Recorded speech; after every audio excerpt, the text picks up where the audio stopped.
नमस्कार दोस्तों, study with inspired legacy channel में आप सभी का स्वागत है। जैसा कि आप सभी लोगों को पता ही होगा कि हम टेस्ट नंबर 6 अभी सॉल्व कर रहे हैं। हमने टेस्ट नंबर 6 के 50 क्वेश्चंस जो है ऑलरेडी कंप्लीट कर लिए हैं। ठीक है, और आगे से 51 के हमें स्टार्ट करना है और कोशिश करेंगे आज हम जो है पूरे 100 क्वेश्चंस कंप्लीट कर लें। ठीक है, और शुरू के 50 क्वेश्चंस का जो वीडियो है आप लोगों को इसका लिंक डिस्क्रिप्शन बॉक्स में मिल जाएगा, जा कर के आप लोग चेकआउट कर लीजिएगा और उसको देख डालिएगा। ठीक है, आप लोगों के लिए काफ़ी बेनिफिशियल होने वाला है ये आने वाला जो आगामी प्रीलिम्स का एग्ज़ाम है 2023 का। ठीक है, चलिए तो आज हम शुरुआत करते हैं 51 से। Question number 51। क्वेश्चन नंबर 51 कहता है कि निम्नलिखित युग्मों पर विचार कीजिए और बताइए कि इनमें से कितने युग्म सही सुमेलित हैं। पहला है कैल्शियम हाइड्रोक्साइड अमोनिया, मतलब क्षारक का नाम दिया गया है और इस किस में पाया जाता है उसके सामने लिखा गया है और हमको बताना है कि इनमें से कौन सा युग्म जो है सही सुमेलित है। तो कैल्शियम हाइड्रोक्साइड अमोनिया, ये बात गलत है। और कैल्शियम हाइड्रोक्साइड का फार्मूला होता है CaOH का ट्वाइस। ठीक है, ये कैल्शियम हाइड्रोक्साइड का फार्मूला होता है और ये कैल्शियम हाइड्रोक्साइड का प्रयोग जो है इसका उपयोग अगर देखा जाए तो ये चूने के पानी में इसकी मात्रा पाई जाती है, तो ये अमोनिया ना हो करके चूने का पानी होगा। ठीक है, और दूसरा है अमोनियम हाइड्रोक्साइड। अमोनियम हाइड्रोक्साइड का प्रयोग चूने के पानी लिखा गया है, ये चूने का पानी ना हो करके ये होगा विंडो की क्लीनर, यानी ये वाला जो ऑप्शन दिया गया है। ठीक है, विंडो क्लीनर जो यूज़ किया जाता है, जो भी खिड़कियाँ होती हैं कांच की उनको सफाई करने के लिए जो सोल्यूशन यूज़ किया जाता है वो होता है अमोनियम हाइड्रोक्साइड। ठीक है, और सोडियम हाइड्रोक्साइड, सोडियम हाइड्रोक्साइड का फॉर्मूला होता है NaOH। ठीक है, और सोडियम हाइड्रोक्साइड का उपयोग जो किया जाता है साबुन का जो घोल होता है उसमें सोडियम हाइड्रोक्साइड की मात्रा पाई जाती है, यहाँ पे विंडो क्लीनर नहीं होगा। ठीक है, इसलिए गलत हो जाता है। और चौथा है मैग्नीशियम हाइड्रोक्साइड, इसका उपयोग जो है दूधिया मैग्नीशियम में किया जाता है, जिसे मिल्क ऑफ मैग्नीशिया भी बोला जाता है। तो चौथा वाला कथन तो बिल्कुल सही है, लेकिन पहला, दूसरा और तीसरा ये तीनों बातें गलत हैं, यानी तीन युग्म गलत हैं, केवल एक ही युग्म सही है। तो हमारा ऑप्शन ए जो है इसका सही आंसर हो जाता है। ठीक है, चलिए आगे बढ़ते हैं। 52 कहता है कि निम्नलिखित कथनों पर विचार कीजिए और बताइए कि इनमें से कौन सा कथन सही है। पहला है मेढक और सर्प जैसे जंतुओं के वक्षगृहों में मनुष्यों की भांति फेफड़े होते हैं। ये बात बिल्कुल सही है। जैसा कि आप सभी लोगों ने 11th और 12th की जो बायोलॉजी की बुक है आपने उसमें जो है सही तौर पे इसको पढ़ा होगा, तो ये एक तरीके से बेसिक्स का ही है, ऑप्शन सही हो जाता है। ठीक है, और दूसरा है ट्रैकिया, जैसे श्वास प्रणाल वो बोला जाता है, केवल कीटों में ही पाए जाते हैं, जंतुओं के अन्य समूहों में ऐसी व्यवस्था नहीं पाई जाती है। ये बात बिल्कुल सही है। ट्रैकिया यानी जैसे कॉकरोच होता है ना, तो कॉकरोच एक तरीके का कीट ही है, तो उसमें ट्रैकिया ही पाया जाता है। जो श्वास प्रणाल होता है ये अन्य समूहों के जंतुओं में नहीं पाया जाता है। ठीक है, तो पहला और दूसरा दोनों सही है, तो ऑप्शन सी हमारा इसका सही हो जाता है। थोड़ा सा और इन्फॉर्मेशन को ऐड ऑन करते हैं। जंतुओं में श्वसन कार्य जैसे हाथी हो गया, शेर, गाय, बकरी, मेढक, छिपकली, सर्प और पक्षी इत्यादि जो जंतु होते हैं उनके वक्षगृहों में मनुष्यों की भांति ही फेफड़े होते हैं, लेकिन मेढक में मनुष्य की भांति फेफड़े होते हैं। यद्यपि फिर भी ये जो है अपनी त्वचा जो आर्द्र और श्लेष्मीय होती है से भी श्वसन करते हैं। ठीक है, और कॉकरोच मैंने आप लोगों को बता दिया, इसके शरीर के पार्श्व भाग में छोटे छोटे छिद्र होते हैं। अन्य कीटों के शरीर में भी इस प्रकार के छिद्र होते हैं, ये छिद्र श्वास रंध्र कहलाते हैं। कीटों में गैस के विनिमय के लिए वायु नालियों का जाल बिछा होता है जो श्वास प्रणाल या वातक कहलाते हैं। ठीक है, और केंचुआ जो होता है, केंचुए की त्वचा स्पर्श करने पर आर्द्र और श्लेष्मीय प्रतीत होती है, इसमें से गैसों का आवागमन आसानी से हो जाता है। चलिए आगे बढ़ते हैं। क्वेश्चन नंबर 53 पे चलते हैं। 53 कहता है कि जीवाणु भोजी के संदर्भ में लिखित कथन पर विचार कीजिए और बताइए कि इनमें से कौन सा कथन सही है। जीवाणु भोजी यानी बैक्टीरियोफेज। तो पहला कथन कहता है कि इसमें पुनः संयोजक DNA यानी रिकॉम्बिनेंट DNA के प्रौद्योगिकी प्रयोगों के लिए क्लोनिंग संवाहक के रूप में उपयोग किया जाता है। ये बात बिल्कुल सही है। बैक्टीरियोफेज के संदर्भ में अगर बात करें तो पहला कथन बिल्कुल सत्य प्रतीत होता है। और दूसरा है इसमें जीवाणु कोशिकाओं के भीतर उनके जीनोम की उच्च प्रतिकृति संख्या होती है। तो 53 वाला जो दूसरा वाला कथन है ये भी बात बिल्कुल सत्य है। तो दोनों कथन सही है यहाँ पे, तो हमारा option C is right answer. ठीक है, और थोड़ा सा और जान लेते हैं, अपनी इन्फॉर्मेशन का डाउन करते हैं।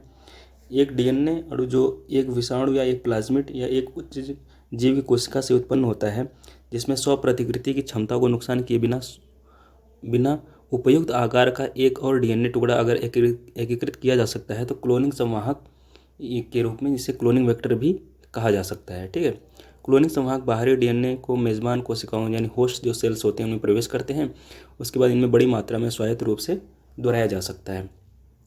क्लोनिंग संवाहक के रूप में प्लाज्मिड, कॉस्मिड, जीवाणुभोजी, खमीर, कृत्रिम गुणसूत्र हैं। ठीक है, और प्लाज्मिड और जीवाणुभोजियों में प्रत्येक कोशिका उनकी उच्च संख्या के कारण जीवाणु कोशिकाओं के भीतर उनके जीनोम की उच्च प्रतिकृति संख्या होती है। जीवाणुभोजी या प्लाज्मिड के डीएनए से जुड़ा डीएनए का एक बाहरी टुकड़ा प्लाज्मिड या जीवाणुभोजी की प्रतिकृति संख्या के बराबर अपनी संख्या में गुणात्मक वृद्धि कर सकता है। ठीक है, चलिए आगे बढ़ते हैं। क्वेश्चन नंबर 54 पे चलते हैं। क्वेश्चन नंबर 54 कहता है कि निम्नलिखित कथन पर विचार कीजिए और बताइए कि इनमें से कौन सा कथन सही है। पहला है कीट भक्षी पादप कीटों छोटे जीवों से प्राप्त कार्बनिक पदार्थों का उपयोग करके पोषक तत्वों की कमी को पूरा करते हैं। ये बात तो सही है। और दूसरा है शैवाल लाइकेन का प्रमुख सहजीवी होता है। यही बात ये गलत हो जाती है। लाइकेन और शैवाल ना होकर के लाइकेन के साथ में कवक, ये जो है एक दूसरे के साथ सिम्बायोटिक रिलेशन में रहते हैं, यानी सहजीवी संबंध में एक दूसरे के साथ जो है निवास करते हैं। तो दूसरा वाला कथन गलत होता है, पहला सही होता है, तो हमारा ऑप्शन ए जो है इसका राइट आंसर हो जाता है। ठीक है, चलिए आगे बढ़ते हैं। क्वेश्चन नंबर 55 सौर मंडल के संदर्भ में बातें पूछी गई हैं और बताना है कि इनमें से कौन सा कथन सही है। पहला है बृहस्पति एक के पास सबसे अधिक उपग्रह हैं। ये बात बिल्कुल सही है। और दूसरा है क्यूपर बेल्ट में आने वाले धूमकेतुओं को दीर्घ अवधि के धूमकेतु कहा जाता है। ये बात गलत है। क्यूपर बेल्ट में आने वाले धूमकेतुओं को दीर्घ अवधि के धूमकेतु न कहकर छोटे अवधि के धूमकेतु कहा जाता है। ठीक है, और जो दीर्घ अवधि के होते हैं उनको ओर्ट क्लाउड बोला जाता है। ओर्ट क्लाउड के जो धूमकेतु होते हैं उनको जो है दीर्घ अवधि के धूमकेतु कहा जाता है। तो दूसरा कथन हमारा गलत हो जाता है। क्षुद्र ग्रह बृहस्पति और शनि के मध्य विद्यमान होते हैं। ये भी बात गलत है, क्योंकि क्षुद्र ग्रह जो है यानी एस्टेरॉयड जिनको बोला जाता है, ये मंगल और बृहस्पति के मध्य प्रतिक्रिया करते हैं। तो पहला केवल कथन हमारा सत्य होता है, तो option B is right answer. ठीक है, चलिए आगे बढ़ते हैं। क्वेश्चन नंबर 56 कहता है वायरस के संदर्भ में बताना है कि इनमें से कौन से कथन सही हैं। पहला है ये एक न्यूक्लिक अम्ल और प्रोटीन कोट से बने होते हैं। ये बात बिल्कुल सही है। ये स्वयं से प्रतिकृति नहीं बनाते हैं। ये भी बात बिल्कुल सही है। चर्म रोग और विसर्पिका दोनों वायरस से होने वाले संक्रमण हैं। ये भी बात सही है। तो पहला, दूसरा, तीसरा तीनों कथन अगर सही हो जाते हैं तो हमारा ऑप्शन डी इसका राइट आंसर हो जाता है। ठीक है, चलिए आगे बढ़ते हैं। क्वेश्चन नंबर 57 पे चलते हैं। बताना है कि इनमें से कौन से कथन सही हैं। पहला है भारत चीन के बाद विश्व में कच्चे रेशम का दूसरा सबसे बड़ा उत्पादक है। ये बात बिल्कुल सही है। दूसरा है मलबेरी रेशम का उत्पादन केवल छत्तीसगढ़ और झारखंड में होता है। ये बात गलत हो जाती है, क्योंकि मलबेरी रेशम मुख्य रूप से दक्षिणी राज्य है, जैसे कर्नाटक हो गया और तमिलनाडु हो गया और तेलंगाना हो गया में उत्पादित किया जाता है। और गैर मलबेरी किस्मों जिनको वानिया रेशम भी बोला जाता है, जैसे टसर का उत्पादन छत्तीसगढ़ और झारखंड में, उड़ीसा में, पश्चिम बंगाल में किया जाता है। इसलिए दूसरा कथन गलत हो जाता है। सिल्क रेशम देश में रेशम उद्योग के विकास की दिशा में एक एकीकृत योजना है। ये बात बिल्कुल सही है। पहला और तीसरा कथन सही होते ही हमारा ऑप्शन ए इसका राइट आंसर हो जाता है। ठीक है, चलिए आगे बढ़ते हैं।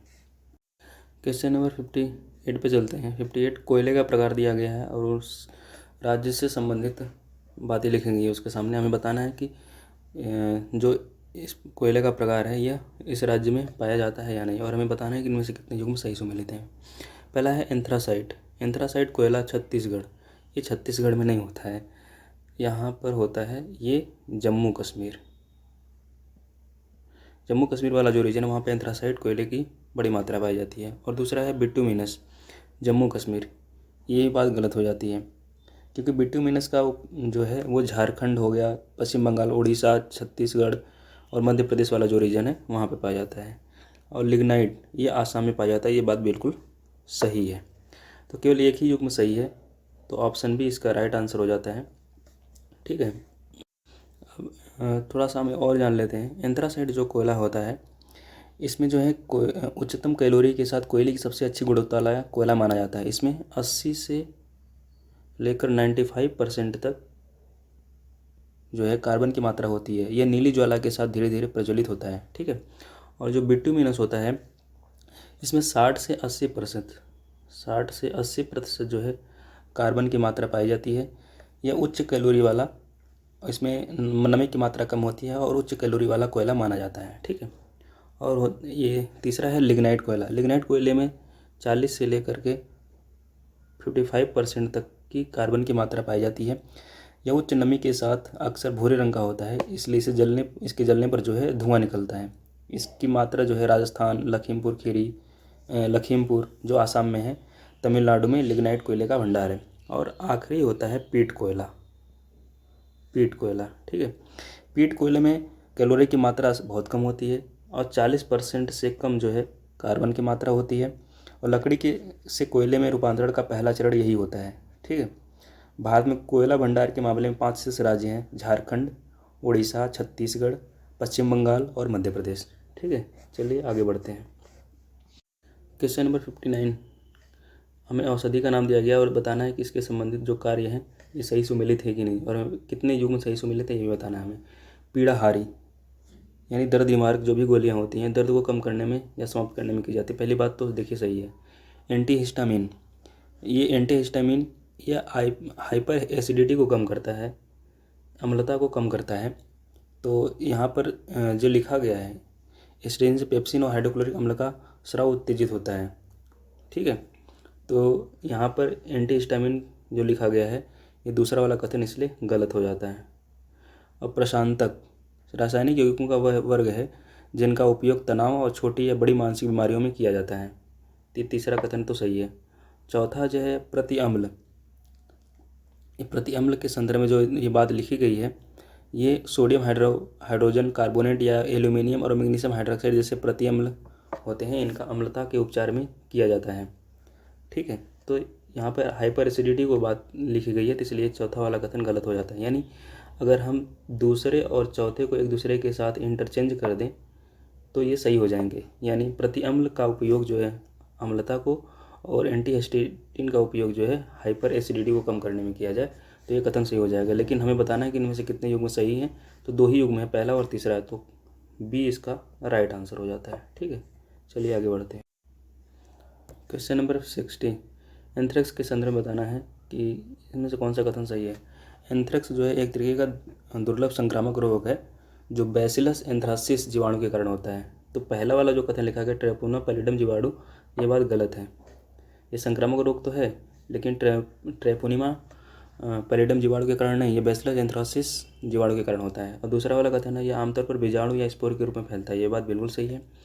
और संक्रमित व्यक्तियों के रक्त में विशिष्ट एंटीबॉडी को मापकर इसका पता लगाया जा सकता है। तीसरा वाला कथन भी बिल्कुल सही है। ठीक है। तो 60 का डी यानी 2 और 3 सही है, तो हमारा इसका डी राइट आंसर हो जाता है। क्वेश्चन नंबर 61 पे देखते हैं। भारत में मैक्सिकन किस्मों के गेहूं की शुरुआत के माध्यम से हरित क्रांति की शुरुआत की गई थी, ये बात बिल्कुल सही है। MS स्वामीनाथन ने नॉर्मन बोरलॉग के साथ मिलकर के जो है हरित क्रांति की शुरुआत भारत में की थी। ठीक है। पहला कथन तो सही है। नॉर्मन बोरलॉग को crop cafeteria, crop scheduling, land to lab की अवधारणा को विकास का श्रेय दिया जाता है। ये नॉर्मन बोरलॉग नहीं होगा, ये MS स्वामीनाथन होगा। ठीक है। स्वामीनाथन। तो दूसरा वाला कथन इस संदर्भ में सही होता है, इसलिए दूसरा कथन ये गलत हो जाता है क्योंकि नॉर्मन बोरलॉग लिखा हुआ है, इसलिए ऑप्शन ए इसका केवल सही होता है। ठीक है। चलिए आगे बढ़ते। 62 कहता है कि लेग्यूमिनस पादपों में ग्रंथिका के निर्माण के संदर्भ में लिखित पर विचार कीजिए और बताइए कि इनमें से कौन सा कथन सही है। पहला लिखा गया है नाइट्रोजनस अमोनिया को वायुमंडलीय नाइट्रोजन में परिवर्तित करता है। ये नाइट्रोजनेज जो अमोनिया है ये नाइट्रोजन को अमोनिया में परिवर्तित करता है, ना कि वायुमंडलीय नाइट्रोजन में परिवर्तित करता है, इसलिए पहला कथन गलत हो जाता है। यानी नाइट्रोजन अमोनिया नाइट्रोजन को अमोनिया में परिवर्तित करता है, ये बात सही होनी चाहिए। दूसरा लिखा गया है लेहेमोग्लोबिन एक ऑक्सीजन अपमार्जक है, ये बात तो सही है। तो दूसरा कथन ही केवल सही है, तो ऑप्शन बी इसका राइट आंसर हो जाता है। क्वेश्चन नंबर 63, मानव शरीर के पाचन तंत्र के संदर्भ में बताना है कि इनमें से कौन सा कथन सही है। पहला है मलाशय बड़ी आंत का भाग है, ये बात सही है। आमाशय की भीतरी परत श्लेष्मा हाइड्रोक्लोरिक अम्ल यानी HCl और पाचक रसों का स्राव करती है, ये भी बात सही है। और ईलियम छोटी आंत का पहला भाग है, यही बात ये गलत हो जाती है, ईलियम नहीं है, छोटी आंत का पहला भाग जो है वो है ग्रहणी। ठीक है, तो पहला और दूसरा सही है, तो हमारा ऑप्शन ए इसका राइट आंसर हो जाता है। क्वेश्चन नंबर 64 में चलते हैं। पौधों में विभिन्न परिवहन तंत्रों के संदर्भ में बताना है कि इनमें से कौन सा कथन सही है। पहला है साधारण विसरण में पदार्थ एक बढ़ती हुई सांद्रता प्रवणता की ओर बढ़ते हैं, ये बात गलत है, क्योंकि साधारण विसरण में अणु अनियमित रूप से गति करते हैं और परिणाम स्वरूप पदार्थ उच्च सांद्रता से निम्न सांद्रता वाले क्षेत्र में जाते हैं। ठीक है, और एक घटी हुई सांद्रता प्रवणता को शो करते हैं, तो इसलिए पहला वाला कथन गलत हो जाता है। और दूसरा है सुसाध्य विसरण के लिए विशेष प्रोटीन झिल्ली की आवश्यकता होती है, ये बात बिल्कुल सही है। और तीसरा है सक्रिय परिवहन हेतु आवाजाही के लिए अतिरिक्त ऊर्जा की आवश्यकता होती है, ये भी बात सही है। तो दूसरा और तीसरा सही होते ही हमारा ऑप्शन बी इसका राइट आंसर हो जाता है। क्वेश्चन नंबर 65, कथन पर विचार कीजिए और बताइए कि इनमें से कौन सा कथन सही है। पहला है गन्ने की फसल रेड रॉट डिजीज़ एक जीवाणु के कारण होता है, ये जीवाणु के कारण नहीं, ये कवक के कारण होता है। जो गन्नों के अंदर रेड रॉट नामक डिजीज़ है ये कवक के कारण होता है, यानी फंगस। तो पहला वाला कथन गलत है। दूसरा है चिकनी पत्तियों वाली और नेक्टर विहीन कपास की किस्में बालवर्म को आकर्षित नहीं करती हैं, ये बात सही है। तो केवल बी इसका सही होता है, option B is right answer. Question number 66 पे चलते हैं। हाइड्रोजन ईंधन सेल चालित इलेक्ट्रिक वाहनों के निम्नलिखित में से कौन से लाभ हैं। पहला है कोई टेल पाइप उत्सर्जन नहीं होता है, ये बात सही है। दूसरा है बैटरी से चलने वाले इलेक्ट्रिक वाहनों की तुलना में इसमें फिर से ईंधन भरने में काफ़ी कम समय लगता है, ये भी बात सही है। यह बैटरी चालित इलेक्ट्रिक वाहनों की तुलना में अधिक कुशल होते हैं, यही बात गलत हो जाती है, अधिक कुशल नहीं होते हैं उनकी तुलना में। यह गैसोलीन से कम ज्वलनशील है, ये भी बात गलत है, यह गैसोलीन से अधिक ज्वलनशील है। ठीक है, तो पहला और दूसरा ही केवल सत्य होते हैं, तो इसका ऑप्शन हो जाता है ए, केवल पहला और दूसरा सत्य है, तो option A is right answer. Question number 67 पे चलते हैं। बताना कि इनमें से कौन सा कथन सही है। पहला है एथेनॉल के व्यावसायिक उत्पादन के लिए ईस्ट का उपयोग किया जाता है, ये बात सही है। ईस्ट से उत्पादित स्टैटिन का उपयोग रक्त कोलेस्ट्रॉल कम करने वाले कारकों के रूप में किया जाता है, ये भी बात सही है। अंग प्रत्यारोपण रोगियों में प्रतिरक्षा निरोधक इम्यूनो सप्रेसिव कारक के रूप में उपयोग किया जाने वाला साइक्लोस्पोरिन ए कवक द्वारा निर्मित होता है, ये भी बात सही है। तीनों बातें यहाँ पे बिल्कुल सही हैं, तो हमारा ऑप्शन डी इसका राइट आंसर हो जाता है। Question number 68, mackerel common carp pomfret किसके प्रकार हैं। एक तरीके का जो है फैक्चुअल क्वेश्चन है, तो ये अगर आपको पता होगा तभी आप इसको मार्क कर पाएंगे, फिर भी आप थोड़ा बहुत आइडिया लगा सकते हैं। तो इसका मैकरेल कॉमन कार्प और पॉम्फ्रेट ये एक मछली की प्रजातियां हैं। ठीक है, तो ऑप्शन डी इसका राइट आंसर हो जाता है। क्वेश्चन नंबर 69 पे अगर चलते हैं, तो 69 कहता है कि निम्नलिखित नदियों में से कौन भारत और बांग्लादेश के बीच सीमा साझा करती हैं। फेनी भारत और बांग्लादेश के बीच सीमा साझा करती है, बात सही है। दूसरा खोवाई ये भी करती है। मयूराक्षी ये नहीं करती है, क्योंकि मयूराक्षी नदी झारखंड की त्रिकुट पहाड़ी से निकलती है और यह भारत में झारखंड और पश्चिम बंगाल राज्यों से होकर बहती है। और चौथा है दूध कुमार, ये भी बात सही है। यानी फेनी, खोवाई और दूध कुमार ये तीन नदियां हैं जो भारत और बांग्लादेश की भी सीमा साझा करती हैं, तो पहला और दूसरा और चौथा, तो बी इसका राइट आंसर हो जाता है। क्वेश्चन नंबर 70 पे चलते हैं। यहाँ पे पादप वर्णक दिया गया है और क्रोमेटोग्राम पर वर्णक का रंग दिया गया है, हमें बताना है कि इनमें से कौन सा सही सुमेलित है। पहला लिखा गया है क्लोरोफिल ए। क्लोरोफिल ए चमकीला या यह नीले रंग का होता है, यहाँ पे पीला हरा लिखा गया है इसलिए गलत है। और दूसरा है क्लोरोफिल बी, ये पीला और हरा होता है, ये नीला और हरा लिखा गया तो ये भी गलत है, यानी एक दूसरे से ये इंटरचेंज हो गए हैं पहला और दूसरा, ठीक है। और जेंथोफिल्स ये पीले रंग का होता है, ये बात सही है। और चौथा है कैरिटोनाइड, ये जो है पीले और नारंगी रंग का होता है, ये भी बात सही है। तो तीसरा और चौथा सत्य होते हैं, तो केवल बी इसका राइट आंसर हो जाता है। क्वेश्चन नंबर 71, पादप तत्वों के संदर्भ में बताना है कि इनमें से कौन सा कथन सही नहीं है। पहला है स्क्लेरेन काइमा जटिल अस्थायी ऊतक का एक प्रकार है, ये जटिल अस्थायी ऊतक नहीं है, ये सरल अस्थायी ऊतक है, ठीक है, सिर्फ पहला कथन गलत है। जाइलम केवल ट्रैकोइड वाहिनी चालक नलिका और सहकोशिकाओं से मिलकर बना होता है, ये केवल वाला शब्द ही इसको गलत कर देता है, ठीक है, इसलिए दोनों कथन यहाँ पे गलत है, इसलिए डी इसका राइट आंसर हो जाता है। क्वेश्चन नंबर 72, रक्त में हिस्टामिन एक उच्च स्तर एलर्जी को कम कर सकता है,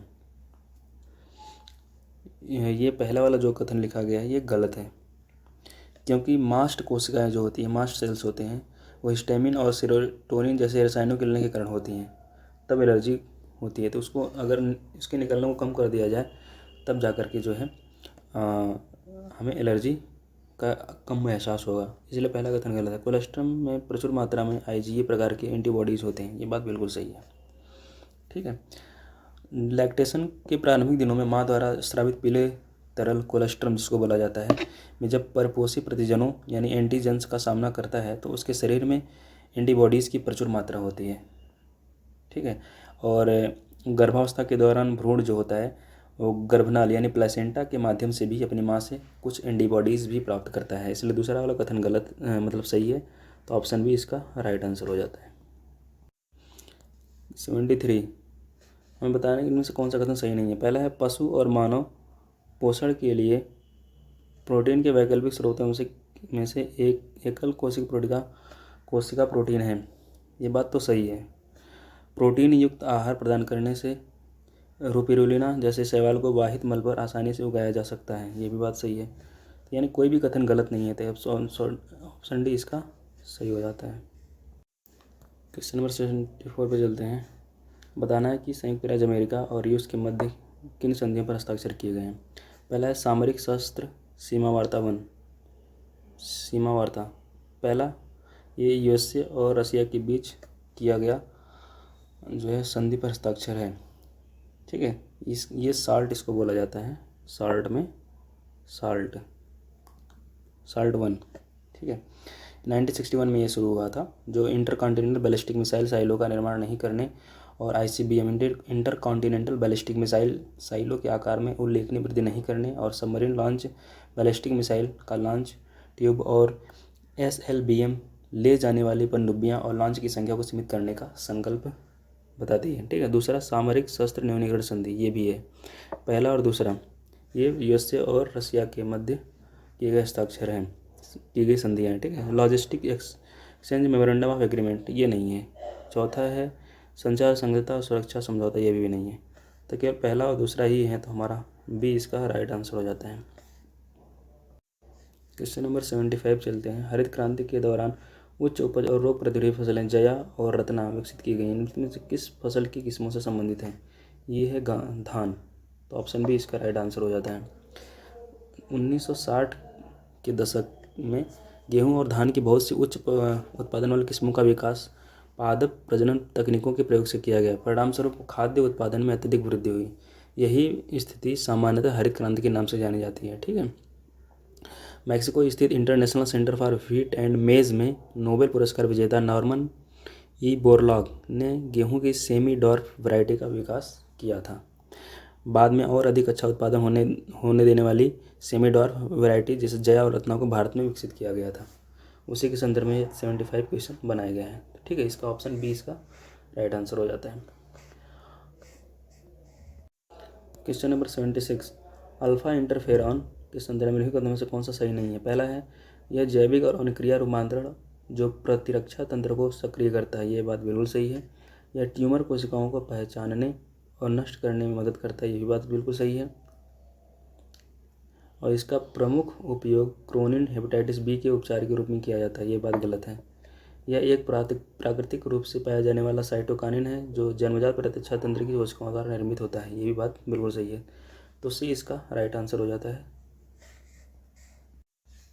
क्वेश्चन नंबर 77, निम्नलिखित पर विचार कीजिए और बताइए कि इनमें से कौन सा कथन सही है। पहला है कोशिका झिल्ली फास्फोलिपिड अणुओं की दोहरी परत होती है, ये बात सही है। साइटोप्लाज्म कोशिका के अंदर पाया जाने वाला जेल जैसा तरल पदार्थ होता है, ये भी बात सही है। शरीर की कोशिका प्रत्येक कोशिका एक कोशिका यानी प्लाज्मा झिल्ली से घिरी होती है, ये भी बात सही है। तीनों बातें यहाँ पे सही हैं, तो डी हमारा इसका राइट आंसर हो जाता है। क्वेश्चन नंबर 76, समाचारों में देखी गई इस्माइल 75 पहल निम्नलिखित में से किससे संबंधित है। पहला भारत में भिखारियों का पुनर्वास, यही पहली ही बात ही सही है यहाँ पे, तो ऑप्शन ए इसका राइट आंसर हो जाता है। क्वेश्चन नंबर 79, बेकिंग सोडा के बारे में बताना है, इनमें से कौन सा कथन सही है। पहला है बेकिंग सोडा एक रासायनिक नाम सोडियम बाइकार्बोनेट है, सोडियम बाइकार्बोनेट यानी NaHCO3, ठीक है, इसका केमिकल फार्मूला है, तो पहला बात तो सही है। दूसरा है यह सोडियम क्लोराइड का उपयोग करके उत्पादित की जाता है, ये भी बात सही है। यह अतिरिक्त अम्लों को निष्क्रिय करता है, ये भी बात सही है। इसका उपयोग अग्निशामक यंत्रों में भी किया जाता है, ये भी बात, यानी चारों की चारों बातें सही हैं, तो ऑप्शन सी इसका राइट आंसर हो जाता है। क्वेश्चन नंबर 80, निम्नलिखित पर विचार कीजिए और बताइए कि इनमें से कौन सा कथन सही है। पहला है संकर में पौधों में क्रॉस संकरण के दौरान हमेशा वांछनीय लक्षणों की प्राप्ति नहीं होती है, ये बात बिल्कुल सही है। दूसरा है सैकरम बारबरी को मूलतः उत्तर भारत में पैदा किया जाता था, परंतु इसका शर्करा अंश उत्पादन क्षमता बहुत कम थी, ये भी बात सही है। दोनों बातें यहाँ पे सही हैं, तो ऑप्शन सी इसका राइट आंसर हो जाता है, ठीक है। पादप प्रजनन क्या होता है कि पादप प्रजनन पादप प्रजातियों का एक उद्देश्यपूर्ण परिचालन है जिससे कि वांछित पादप किस्में तैयार की जा सकें। यह किस्में खेती के लिए अधिक उपयोगी और अच्छा उत्पादन करने वाली एवं रोग प्रतिरोधी होती हैं, ठीक है।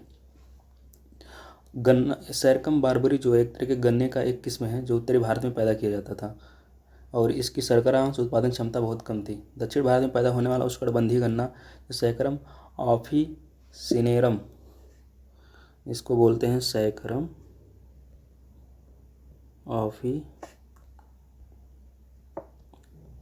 ऑफिसिनेरम,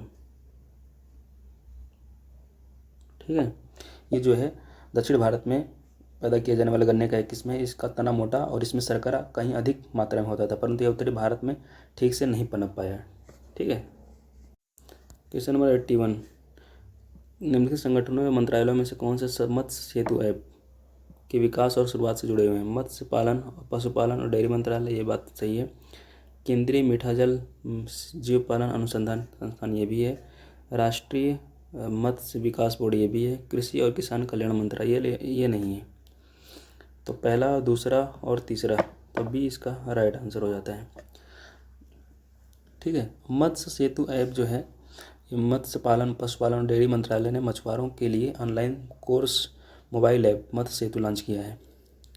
इसका उद्देश्य जो है देश में जलीय कृषि करने वाले किसानों तक ताजे पानी से संबंधित नवीनतम जलीय कृषि प्रौद्योगिकियों का प्रसार करना और उनकी उत्पादकता बढ़ाकर उनकी आय में वृद्धि करना है, ठीक है। क्वेश्चन नंबर 82 में लिखा गया है कि पादप कोशिका, यहाँ पे लिखा है कौन सा कथन सही नहीं है। तो पहला जो लिखा गया है पादप कोशिका भित्ति मुख्यतः सेलुलोज की बनी होती है, ये बात बिल्कुल सही है। क्रोमेटिन धागे की तरह दिखने वाली संरचनाओं के जाल पिंड होते हैं, ये भी बात बिल्कुल सही है।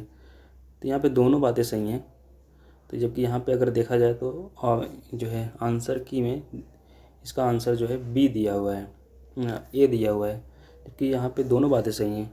तो यहाँ पे नहीं को हटा दिया जाए तो दोनों बातें सही हैं, तो ऑप्शन सी इसका राइट आंसर होगा, ठीक है। 83 संयोजी ऊतक के संदर्भ में पूछा गया है कि इनमें से कौन सी बातें सही हैं। संयोजी ऊतक जो होता है एक प्रकार का संयोजी ऊतक है, पहली बात तो बिल्कुल सही है। एरियोलर संयोजी ऊतक नाक और कान में पाया जाता है, ये बात गलत है। एरियोलर संयोजी ऊतक त्वचा और मांसपेशियों के बीच रक्त नलिका के चारों ओर नसों और अस्थि मज्जा में पाया जाता है। यह अंगों के भीतर की खाली जगह को भरता है और आंतरिक अंगों को सहारा प्रदान करता है, ठीक है। तो केवल ए ही सही है, तो ऑप्शन ए इसका राइट आंसर हो जाता है। संयोजी ऊतक की जो कोशिकाएं होती हैं आपस में कम जुड़ी होती हैं और मैट्रिक्स में धसी होती हैं। यह अधात्री जेली की तरह तरल, सघन या कठोर हो सकती हैं और इनकी प्रकृति जो है विशिष्ट संयोजी ऊतक के कार्य के अनुसार बदलती रहती हैं। जैसे कार्टिलेज जिसको बोला जाता है, उपास्थि, ये एक प्रकार का संयोजी ऊतक ही है जिसमें कोशिकाओं के बीच पर्याप्त स्थान होता है। इसकी ठोस मैट्रिक्स प्रोटीन और शर्करा की बनी होती है। यह अस्थियों के जोड़ों को चिकना बनाती है। उपास्थि नाक, कान, कंठ और श्वास नली में भी उपस्थित होती है। ठीक है। क्वेश्चन नंबर 84, निम्नलिखित में से कौन से मेजबान सेल यानी होस्ट सेल में एक विजातीय डीएनए की प्रवेश की एक विधि नहीं है? पहला है हीट शॉक ट्रीटमेंट, ये तो है। दूसरा है माइक्रो इंजेक्शन, ये भी है। तीसरा है जीन गन, ये भी है। एक रूपता, ये ही नहीं है, ये गलत है। तो यानी ऑप्शन डी हमारा इसका राइट आंसर हो जाता है। 85 लिखा गया है, भारत की ग्रैंड ओल्ड लेडी के रूप में किसे जाना जाता है? ये है अरोड़ा आसफ अली। ठीक है, ये इसका राइट आंसर हो जाता है। आसफ अली के बारे में थोड़ा जान लेते हैं। अरोड़ा आसफ अली जो है 1909 में अरोड़ा आसफ अली का जन्म जो है उदार बंगाली परिवार, ब्राह्मण परिवार में अरोड़ा गांगुली के रूप में हुआ था। उन्होंने अपनी स्कूली शिक्षा लाहौर के सेक्रेड हार्ट कॉन्वेंट से पूरी की और बाद में नैनीताल के ऑल सेंट कॉलेज चले गए और बाद में इन्होंने भारत के स्वतंत्रता संग्राम और भारत की आज़ादी में महत्वपूर्ण भूमिका निभाई। ठीक है। क्वेश्चन नंबर 86, एल्कोहल और फिनॉल के संदर्भ में कथनों पर विचार कीजिए और बताइए कि इनमें से कौन सा कथन सही है। पहला है ये तब बनते हैं जब किसी हाइड्रोकार्बन में हाइड्रोजन परमाणु को OH समूह द्वारा प्रतिस्थापित किया जाता है। ये बात सही है। एल्कोहल और फिनॉल का क्वथनांक कार्बन परमाणुओं की संख्या में वृद्धि के साथ नहीं बढ़ता है। यही बात ये गलत हो जाती है, क्योंकि एल्कोहल और फिनॉलों की क्वथनांक कार्बन परमाणुओं की संख्या में वृद्धि के साथ, जिसे वांडरवाल्स बलों में वृद्धि भी बोलते हैं, इनमें वृद्धि के साथ बढ़ती है। और एल्कोहलों में शाखन बढ़ने के साथ यानी पृष्ठ क्षेत्रफल घटने से वांडरवाल्स बलों में कमी के कारण जो है क्वथनांक कम होते जाते हैं। इसलिए यहाँ पर ये बात गलत हो जाती है।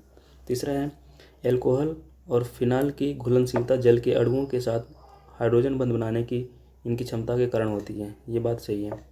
और चौथा है फिनॉल प्रकृति में अम्लीय नहीं होते हैं, अम्लीय होते हैं। ये चौथी वाली बात गलत है। इसलिए तो पहला और तीसरा अगर सत्य होता है तो ऑप्शन बी इसका राइट आंसर हो जाता है।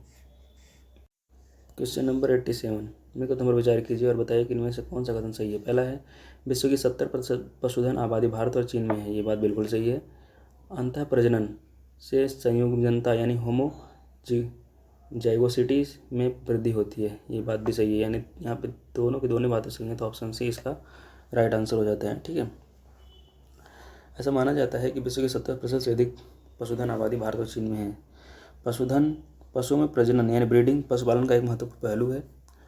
अंतः प्रजनन से समयुग्मजनता यानी होमोजाइगोसिटी में वृद्धि होती है। अंतः प्रजनन हानिप्रद अप्रभावी जीन जो चयन द्वारा निष्कासित किए जाते हैं उन्हें उद्भाषित करता है। यह श्रेष्ठ किस्म के जीनों के संचयन और कम वांछनीय जीनों के निष्कासन में सहायता प्रदान करता है।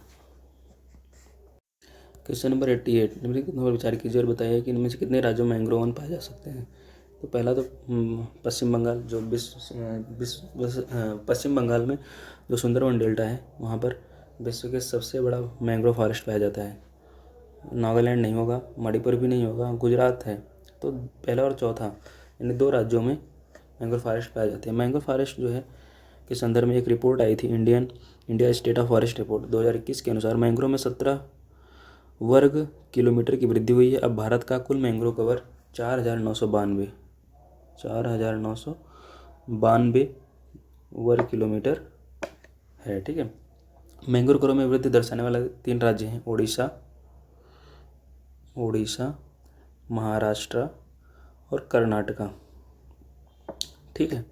और पश्चिम बंगाल में कुल मैंग्रोव कवर के तहत सर्वाधिक प्रतिशत क्षेत्र, ये मैंने आप सभी लोगों को बता दिया है। उसके बाद गुजरात, अंडमान और निकोबार द्वीप समूह हैं।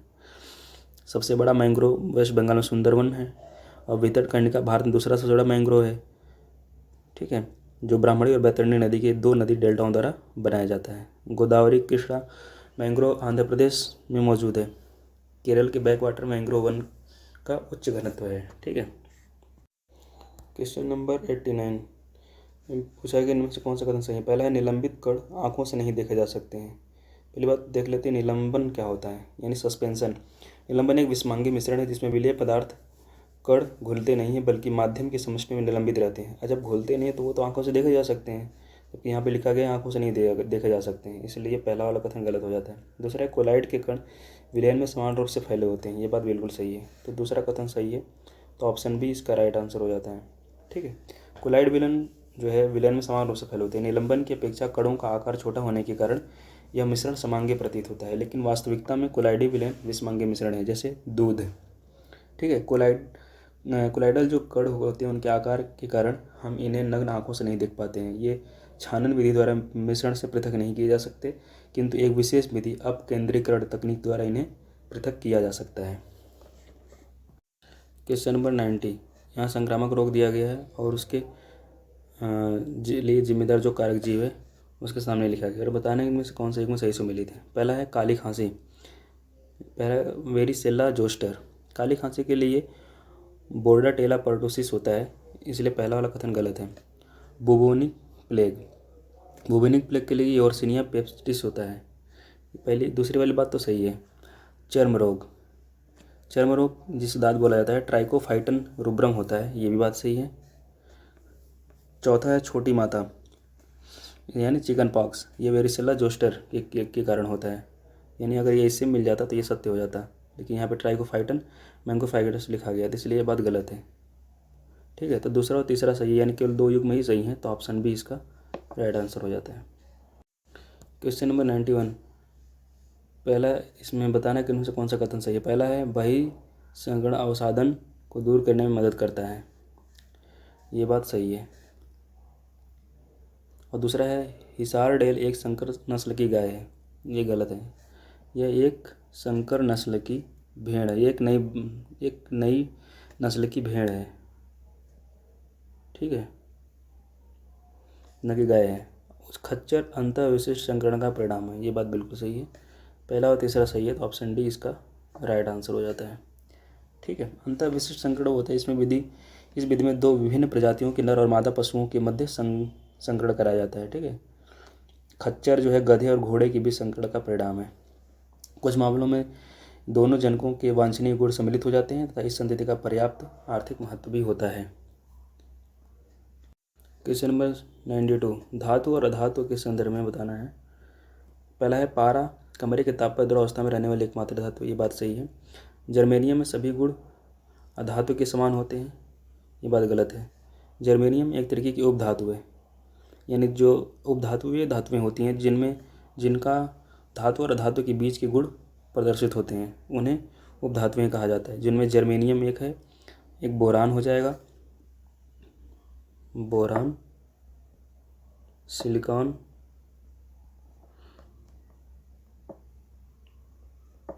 और एक हो जाएगा जर्मेनियम, यहाँ पे दिया ही हुआ है, इसका ऑप्शन हो जाएगा ए, इज राइट आंसर। 93, एपिथेलियम ऊतक के संदर्भ में पूछा गया है कि इनमें से कौन सी बातें सही हैं। एपिथेलियम ऊतक पहले जान लेते हैं क्या होता है। एपिथेलियम ऊतक जो है जंतु के शरीर को ढकने या बाह्य रक्षा प्रदान करने वाले जो ऊतक होते हैं उन्हें एपिथेलियम ऊतक होते हैं। एपिथेलियम शरीर के अंदर स्थित बहुत से अंगों गुहिकाओं को ढकते हैं। ये विभिन्न प्रकार के शारीरिक तंत्रों को एक दूसरे से अलग करने के लिए अवरोध का निर्माण करते हैं। त्वचा हो गया, मुंह हो गया, आहार नली, रक्तवाहिनी नली का स्तर, फेफड़ों की कूपिका, हुक और नली आदि एपिथेलियम ऊतक के ही बने होते हैं।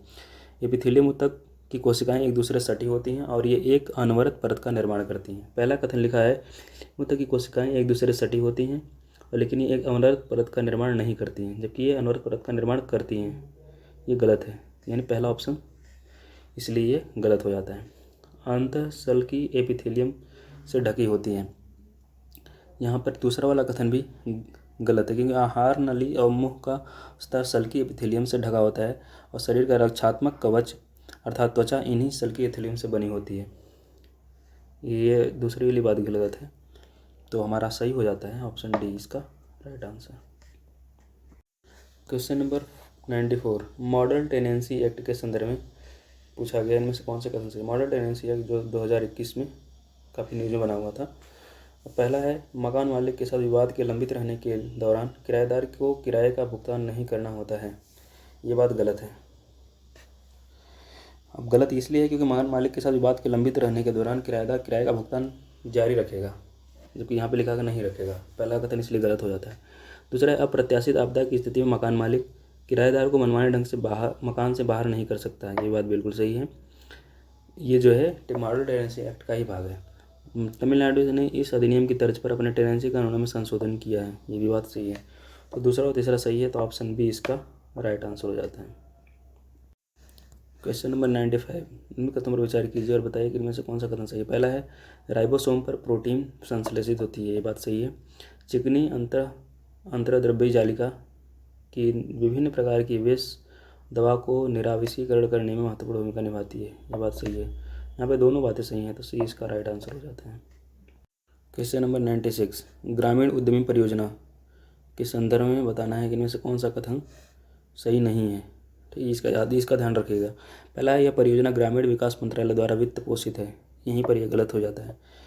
यह जो है राष्ट्रीय कौशल विकास निगम यानी NSDC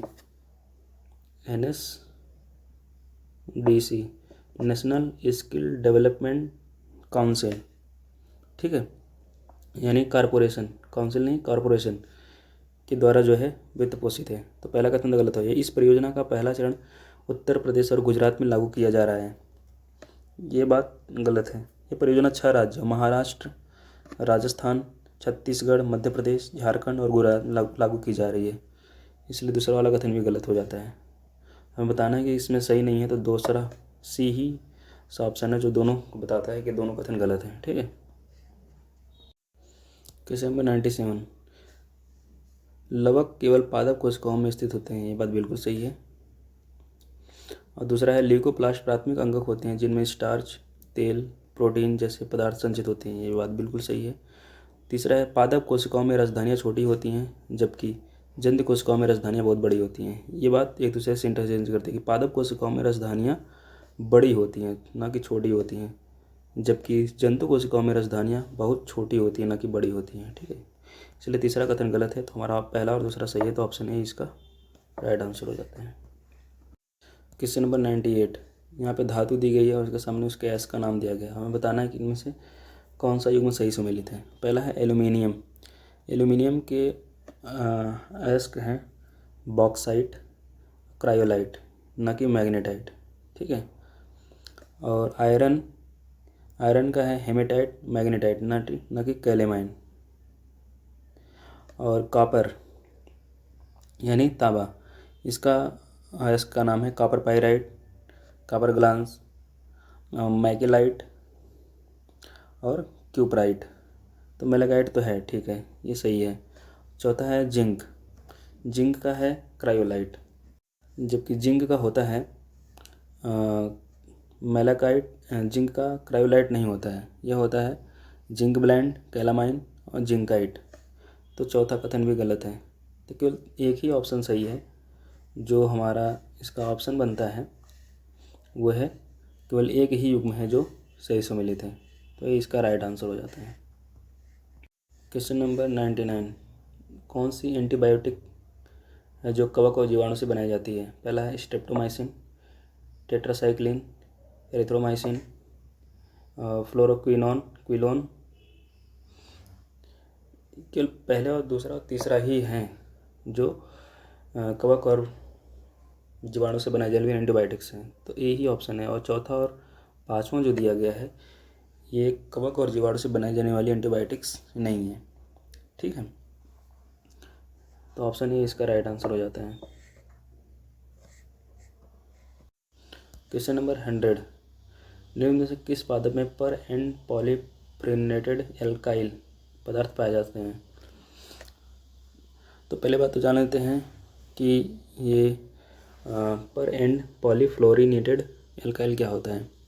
ये एक तरीके का केमिकल्स होते हैं जिन्हें फॉरएवर केमिकल्स भी बोला जाता है। ये इनका एक समूह होता है, ठीक है, जिसे पहली बार 1940 के दशक में इन्हें प्रस्तुत किया गया था।